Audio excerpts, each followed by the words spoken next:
Welcome back to my channel. आज हमने 500 question की जो सीरीज़ शुरू कर रखी है अपनी क्वेश्चन आंसर की, तो उसका आज भाई छठा दिन है, छठा पार्ट है।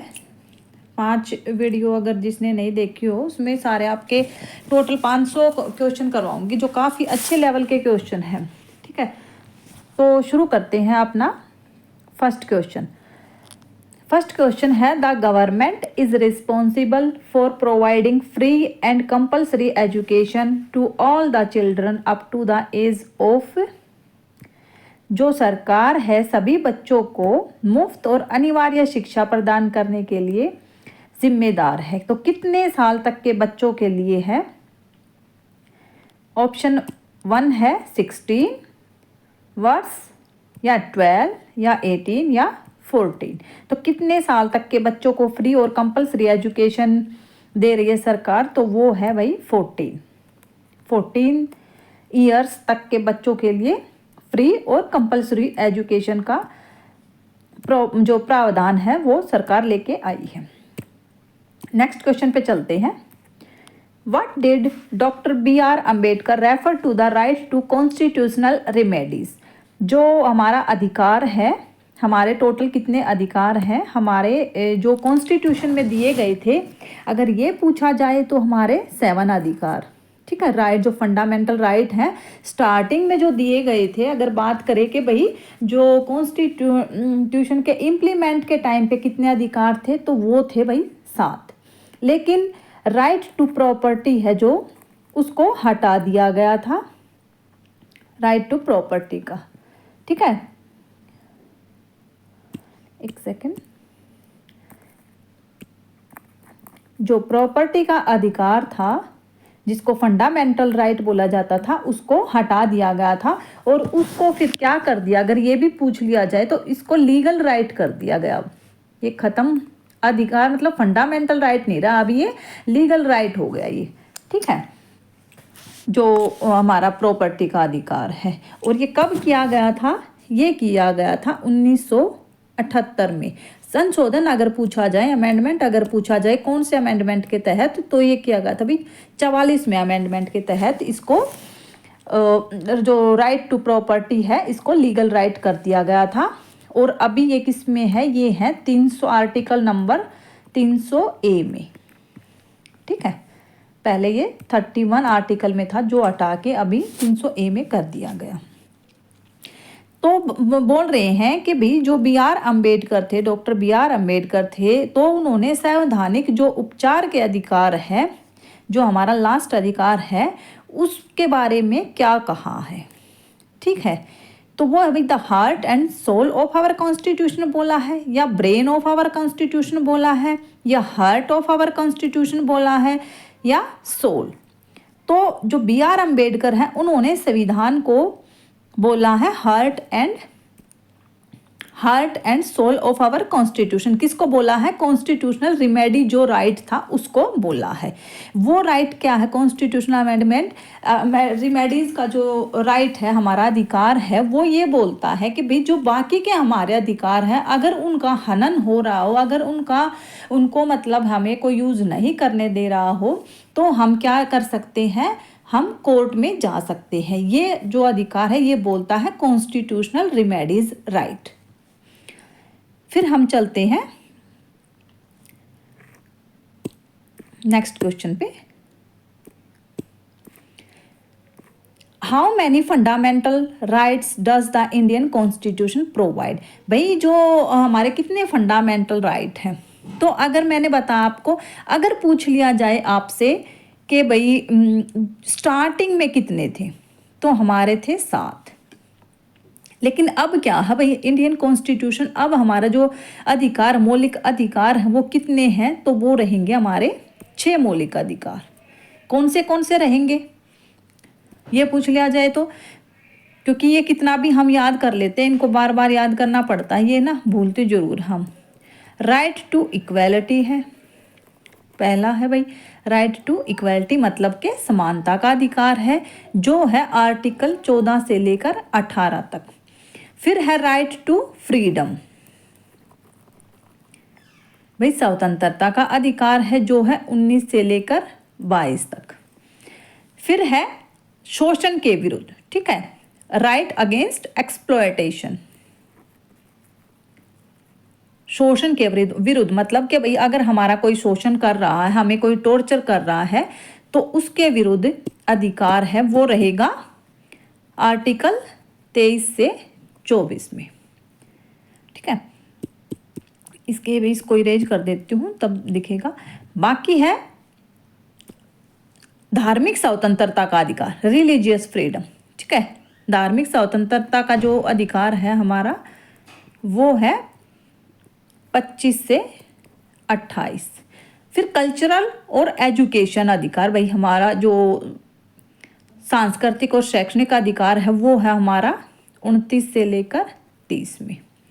लास्ट है जो कॉन्स्टिट्यूशनल रिमेडीज, जिसको BR अम्बेडकर ने हार्ट एंड सोल बोला है कॉन्स्टिट्यूशन की, वो है हमारा आर्टिकल 32 में, पूछ ले तो, ठीक है। राइट टू प्रॉपर्टी का था वो था 31 में, आर्टिकल 31 में था, जिसको हटाकर 1978 में क्या कर दिया गया है, लीगल राइट कर दिया गया।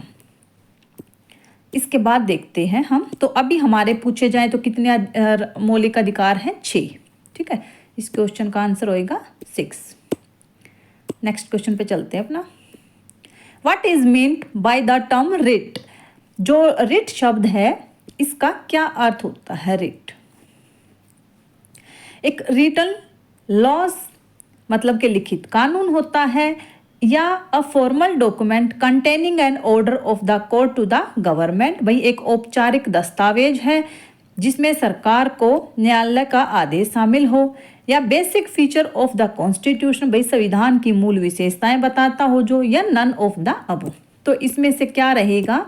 जो रिट है वो एक औपचारिक दस्तावेज है जिसमें सरकार को न्यायालय का आदेश, मतलब कि क्या है कि भाई रिट होती है जो कॉन्स्टिट्यूशनल रिमेडीज है हमारी, मतलब कि जो अधिकार हमें ये बताता है कि भाई अगर हमारे अधिकारों का हनन हो रहा है तो हम कोर्ट में जा सकते हैं।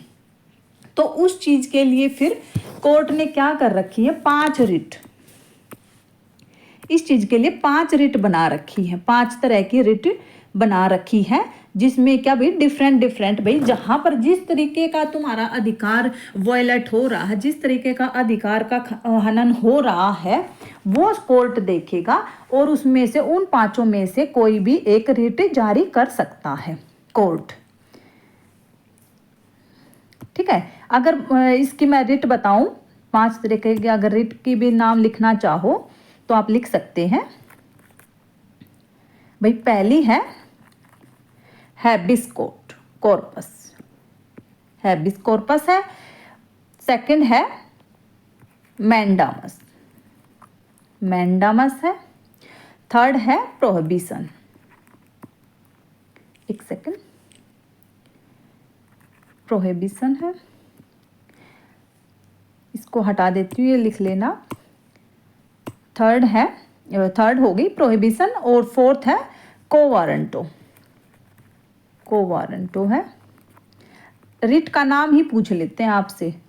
इसके बाद इसके अंदर के वो भी अगर आप पूछना चाहें, क्योंकि इसमें क्या है ना कि आपको एक लाइन दे देंगे और ये पूछेंगे, अभी आगे क्वेश्चन आएगा इसलिए मैं अभी नहीं बता रही, एक लाइन दे देंगे कि भाई ये कौन से रिट में है, ये आते हैं ऐसे क्वेश्चन है, एस्टेट में बिल्कुल आए हुए हैं लास्ट ईयर में क्वेश्चन।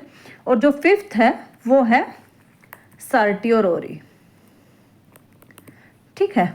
तो ये 5 तरह की रिट हैं जो कि कोर्ट ने जारी कर रखी है अधिकारों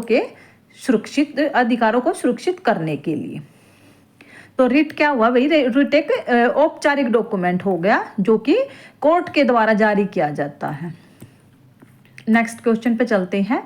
which of the following practice is against the secular philosophy of the country? भाई निम्नलिखित में से कौन सी प्रथा देश के धर्मनिरपेक्ष दर्शन के खिलाफ है? तो भाई जो फॉलो मतलब नहीं करती है इसमें, तो क्या है भाई? टू प्रोपेगेट वंस रिलीजन, भाई अपने जो धर्म है उसका प्रचार करना, जो अपने धर्म का प्रचार करते हैं क्या वो खिलाफ है? या टू चेंज वंस रिलीजन, अपने धर्म को बदलना, खिलाफ है भाई।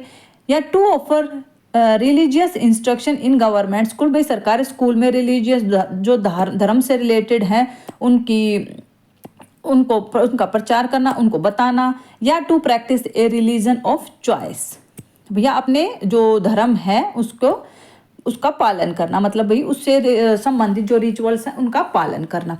तो भैया अपने धर्म का प्रचार करना कहीं गलत नहीं है, गवर्नमेंट ने माना, संविधान में ये लिखा हुआ है।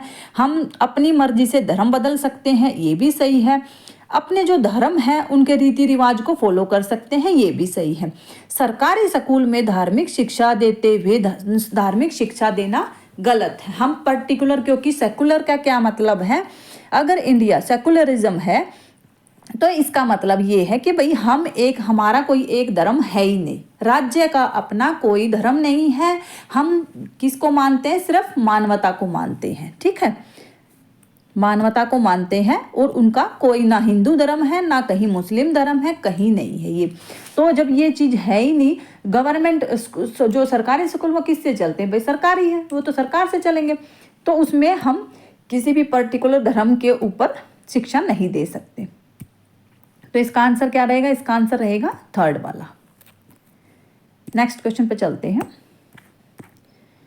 Which of the following is correct, इनमें से कौन सा करेक्ट है। फंडामेंटल राइट क्या बता रहे हैं कि भी can not be suspended under any circumstances. तो ये तो कैसे ठीक हो सकता है भाई, कैसे ऐसा तो कहीं नहीं लिखा है कि जो फंडामेंटल राइट हो कभी सस्पेंड ही नहीं किया जा सकते। फिर है president can suspend fundamental right, नहीं, प्रेसिडेंट सस्पेंड नहीं कर सकता फंडामेंटल राइट को।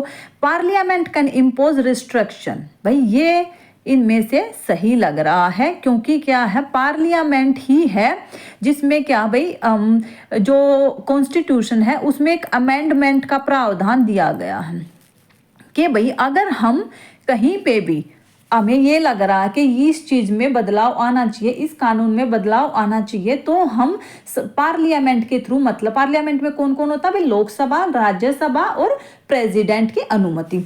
तो इस प्रोसीजर के थ्रू हम क्या कर सकते हैं, उसमें चेंज कर सकते हैं, रिस्ट्रिक्शन लगा सकते हैं किसी भी कानून पे। तो जो पार्लियामेंट है ये इम्पोज कर सकती है रिस्ट्रिक्शन फंडामेंटल राइट पे। तो ये वाला थर्ड वाला ऑप्शन क्या हो गया, करेक्ट हो गया इसका। नेक्स्ट क्वेश्चन पे चलते हैं। Cultural and educational right are safeguard mainly for, जो कल्चरल और एजुकेशनल राइट था हमारा, फिफ्थ वाला जो अधिकार था, मौलिक अधिकार था, वो मेनली किसके लिए है, वुमेन के लिए है या माइनॉरिटीज़ के लिए है या चिल्ड्रन के लिए है या मैन के लिए है। तो वो किसके लिए है भाई, वो है माइनॉरिटीज़ के लिए, मतलब अल्पसंख्यक के लिए। अल्पसंख्यक देखो कौन होता है, जिसकी संख्या कम हो। भाई एक स्कूल में अगर लड़की ज़्यादा है लड़के कम है तो वहाँ पे क्या हो गया भाई, लड़के माइनॉरिटीज़ में आ गए। अगर लड़की कम है तो गर्ल्स किस में आ गई भाई, लड़की किस में आ गई, माइनॉरिटीज़ में आ गई। पूरी पॉपुलेशन में अगर हम बात करें SC ST कम है तो वो क्या है, वो माइनॉरिटीज़ में आ गई। तो ये डिपेंड करता है कहाँ पे क्या सिचुएशन है। तो ये जो हमारा अधिकार है ये किसके लिए है, मेनली माइनॉरिटीज़ के लिए है। नेक्स्ट क्वेश्चन पे हम चलते हैं।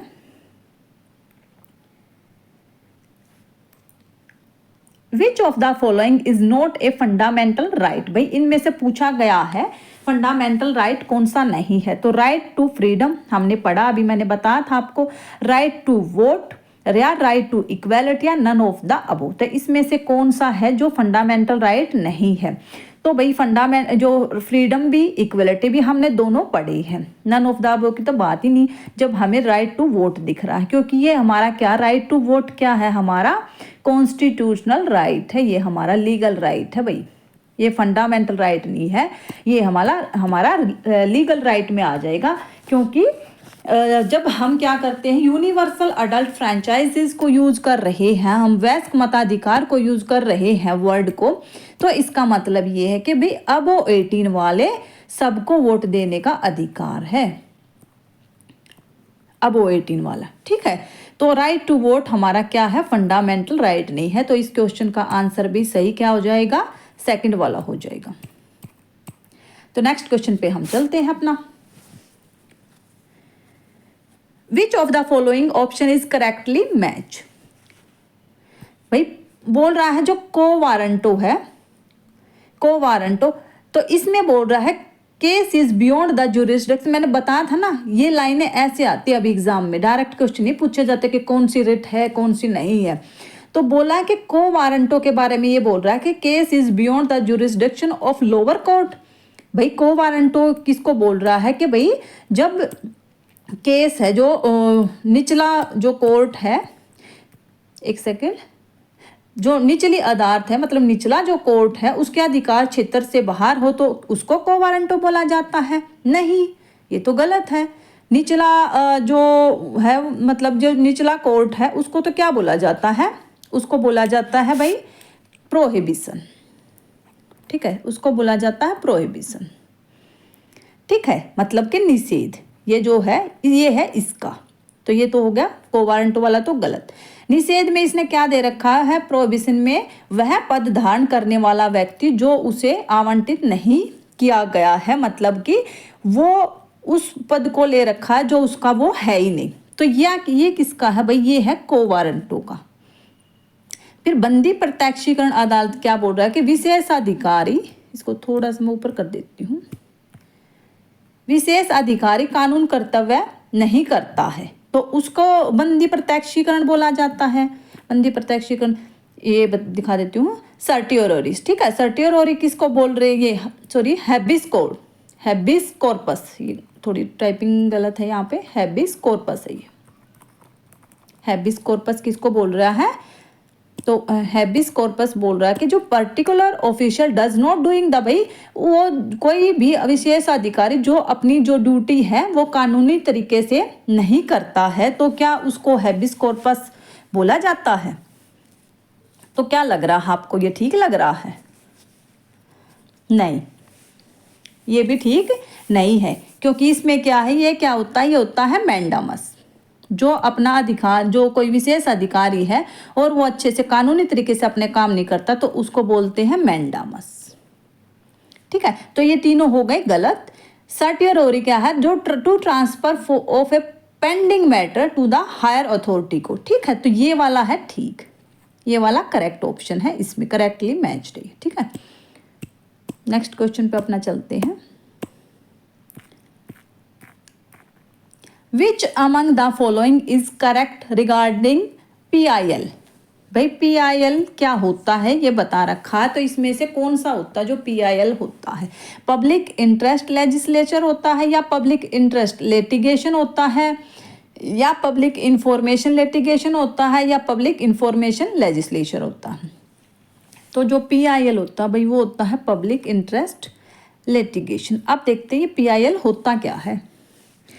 PIL होता है भाई जब कोई भी या तो अकेला व्यक्ति या ग्रुप मिलकर कहीं किसी कोर्ट में, हाई कोर्ट में या सुप्रीम कोर्ट में क्या करते हैं, अपील करते हैं किसी भी मैटर से रिलेटेड जो कि अकेले बंदे से संबंधित ना हो, मतलब के समाज से संबंधित हो, पूरी पब्लिक से संबंधित हो, और उस चीज के लिए जब कंप्लेंट लेकर जाते हैं या हाई कोर्ट में जाए या सुप्रीम कोर्ट में जाए, डिस्ट्रिक्ट कोर्ट में जाए, तो उसको बोलते हैं पब्लिक इंटरेस्ट लिटिगेशन।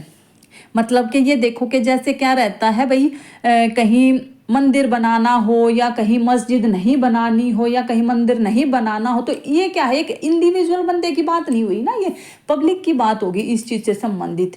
ठीक है, तो इस चीज़ से जिसमें कि पूरा समाज इन्वॉल्व हो और उस चीज़ के लिए कोई कंप्लेंट लेके जाए उस चीज़ के भाई ये चीज़ यहाँ पे ऐसे नहीं होनी चाहिए, तो उसको बोलते हैं भाई पब्लिक इंटरेस्ट लिटिगेशन, मतलब के PIL।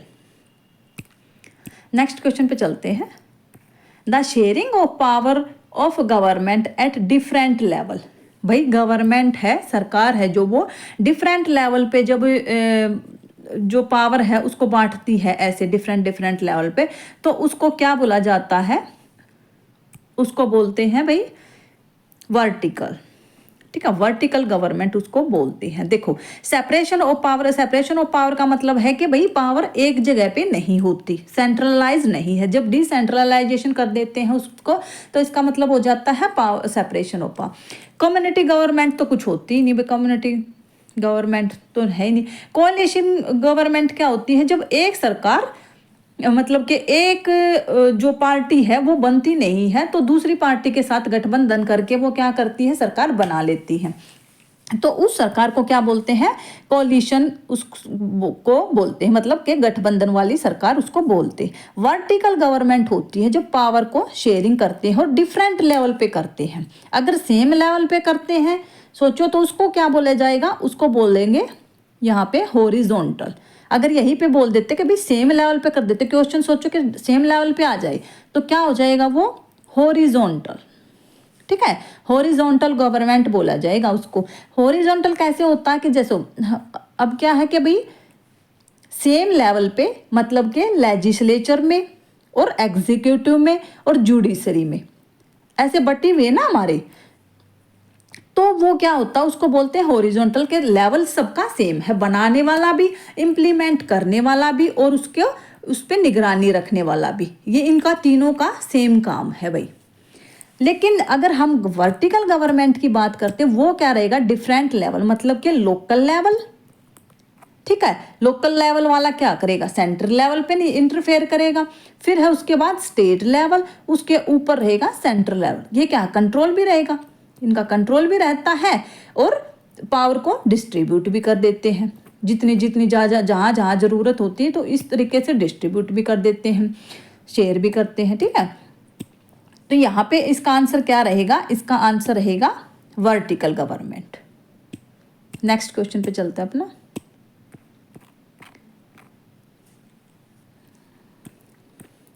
The word ethnic, ethnic word है जो उसका मीन्स क्या होता है, डिफरेंट रिलीजन या डिस्टिंक्टिव वे ऑफ लिविंग या violent conflict between opposite groups या social division on shared culture. तो एथनिक का क्या मतलब होता है भाई, अलग धर्म नहीं, अलग धर्म तो नहीं हो सकता भाई, जीवन जीने का विशिष्ट तरीका या विरोधी समूहों के बीच एक हिंसक संघर्ष या साझा संस्कृति पर सामाजिक विभाजन। तो इसका मतलब क्या होगा भाई, एथनिक ग्रुप होता है कोई भी वो ग्रुप जो अपने आप को माने कि भाई हम सेम हमारी कल्चर है, सेम पहनावा, सेम भाषा है, कुछ ऐसा हम सेम वो करेंगे। तो क्या रहेगा भाई, साझा संस्कृति रहेगी और सामाजिक विभाजन, भाई एक ग्रुप की ये सामाजिक संस्कृति रहेगी, दूसरे की ये रहेगी, तो विभाजन भी हो गया और सेम संस्कृति भी, संस्कृति को क्या कर रहे हैं हम, साझा भी कर रहे हैं। तो एथनिक का मीन्स क्या हो गया, इसका फोर्थ आंसर हो गया। ठीक है, नेक्स्ट क्वेश्चन पे चलते हैं। एक सेकंड।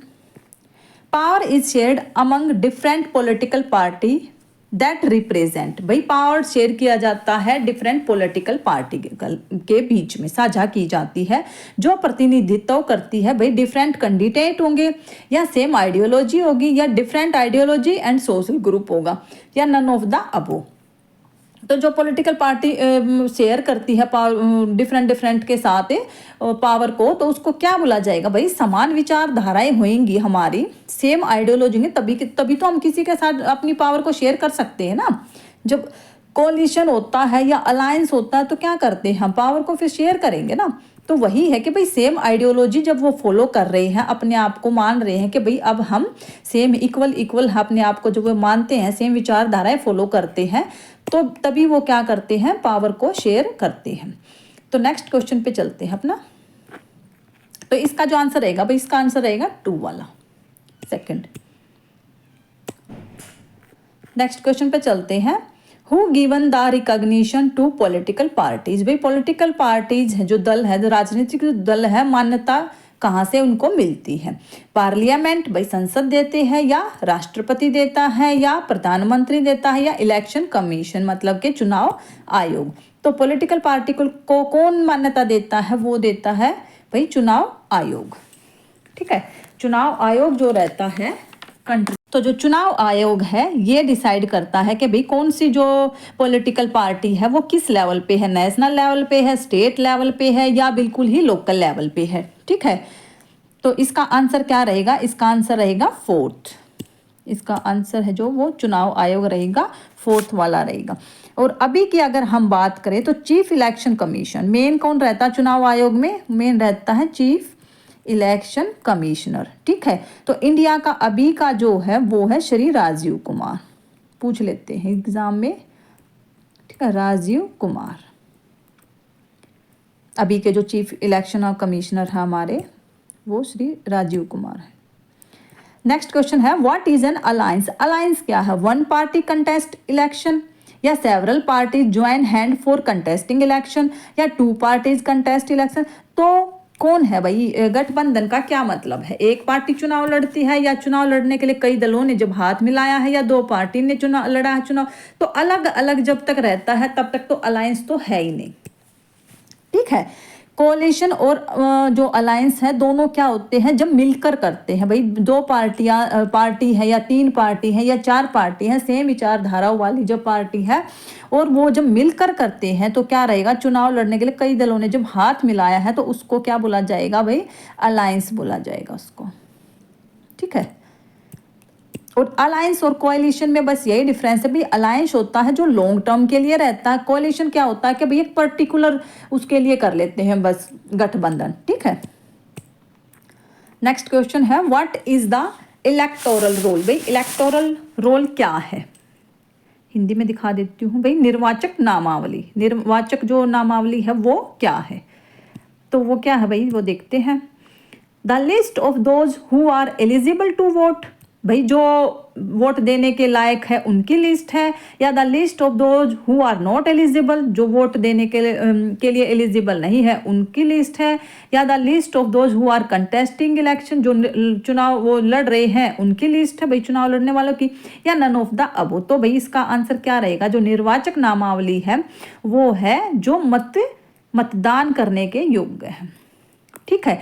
इलेक्टोरल जो रोल है इसका दूसरा नाम ही वोटर लिस्ट है।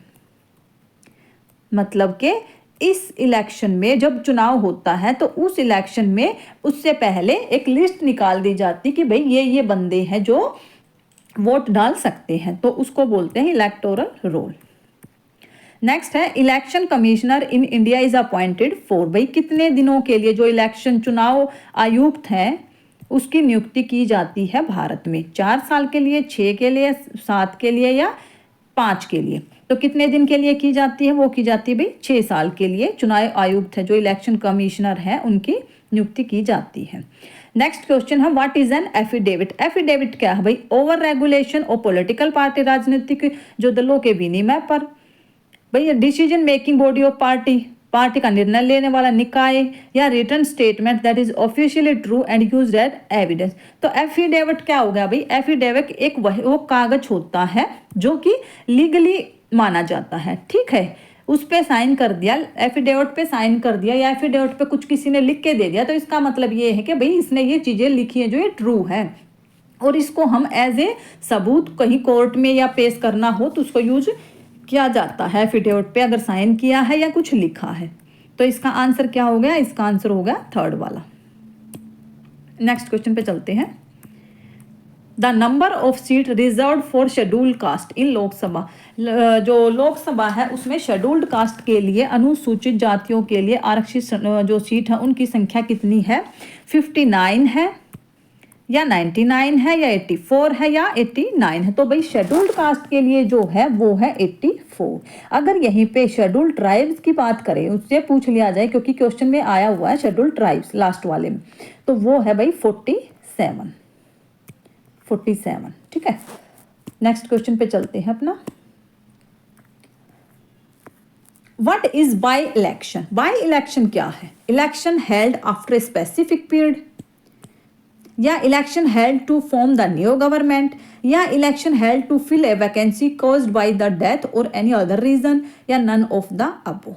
हिंदी में भी दिखा देती हूँ। उपचुनाव, बाई इलेक्शन को क्या बोलते हैं? उपचुनाव। उपचुनाव क्या भाई? एक विशिष्ट अवधि के बाद जो चुनाव आयोजित किया जाता है उसको बोला जाता है, या नई सरकार के गठन के लिए, नई सरकार को बनाने के लिए जो चुनाव किया जाता है, या किसी की मृत्यु या कोई अन्य जब पद छोड़ देते हैं, ठीक है, तो मतलब कि खाली पद जब हो जाता है और तब चुनाव किया जाता है उसको भरने के लिए, तो उसको बोलते हैं। तो बाई इलेक्शन क्या रहेगा भाई? थर्ड वाला। जब किसी नेता की या तो उसको मतलब उसकी डेथ हो जाए, या उससे पहले उसको रिजाइन करना पड़ जाए, उसको इम्पीचमेंट के थ्रू हटाया जाए, तो इस चीज़ को भरने के लिए, उस पद को भरने के लिए क्या करेंगे? बाय चुनाव करना पड़ता है, ठीक है, बाय इलेक्शन। मतलब के उपचुनाव करना पड़ता है। तो आई होप भाई आज के हमारे इतने क्वेश्चन हैं, आई होप आपको अच्छे लगे होंगे भाई। अच्छे लगे तो चैनल को प्लीज़ सब्सक्राइब किया करो और शेयर किया करो अपने दोस्तों के साथ। तो मिलते हैं, ये सीरीज हमारी जो एचटेट का एग्ज़ाम है तब तक ऐसे ही कंटिन्यू रहेगी। 500 तो मैं मिनिमम इसमें करवाऊंगी और जब तक एग्ज़ाम नहीं होता तब तक रुकेगी नहीं, ये आगे भी ऐसे ही चलेगी। तो मिलते हैं एक नई वीडियो में, तब तक के लिए बाय बाय, टेक केयर।